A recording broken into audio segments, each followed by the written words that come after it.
What's up, everyone? Welcome to Power Play with CJ. Today we're focusing on Sean Monahan getting off to a hot start with the Calgary Flames, and what it means going forward for the Flames and for Mr. Monahan. He's got 6 points through 5 games. He's really playing very well, and I'm not gonna say exceed expectations. We're 5 games into the season. Let's not get ahead of ourselves. I'm not gonna get ahead of myself talking about the Flames' success of the team, which we'll get to in a second. But one thing with Monahan is he's skinny. He's listed at 6'2" and 190 pounds. I'd say he's about 6'3". He's tall and he's lanky. He's got like a real wiry build. I'd say he's probably closer to 180. Which is tough going up against NHL guys every single night at that. Without having the upper body strength. But I think he's Calgary's 3-0-2. He's got 6 points. He's got 4 goals. He's really playing well. And, I think he's definitely going to be in the Calder discussion. I think he's stuck for the year. He's definitely earned a spot. And that could change at any time.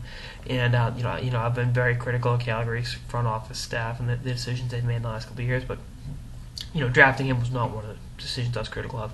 I questioned them putting him on the team at 18, 19 for a team that, is going to be a lottery team, even though, like I said, they haven't lost the game regulation yet.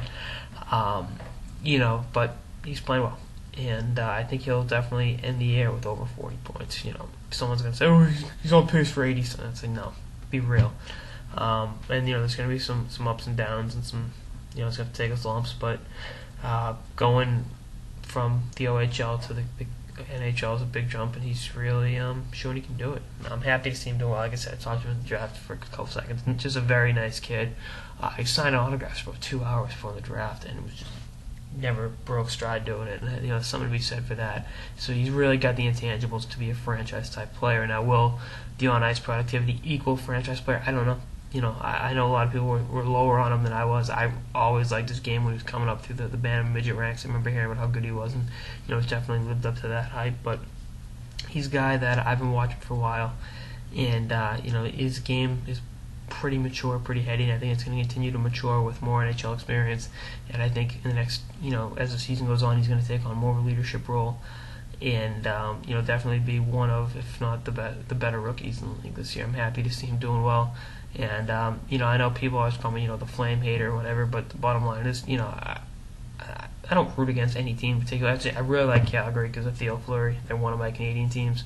So, it's good to see that the team doing well. They get some of the best fans in hockey, and you want to see those fans get what they deserve. And, going back to Monahan, he played on a really bad Auto 67s team. I made the joke. He's going from a bad Auto 67s team to an even worse Calgary Flames team.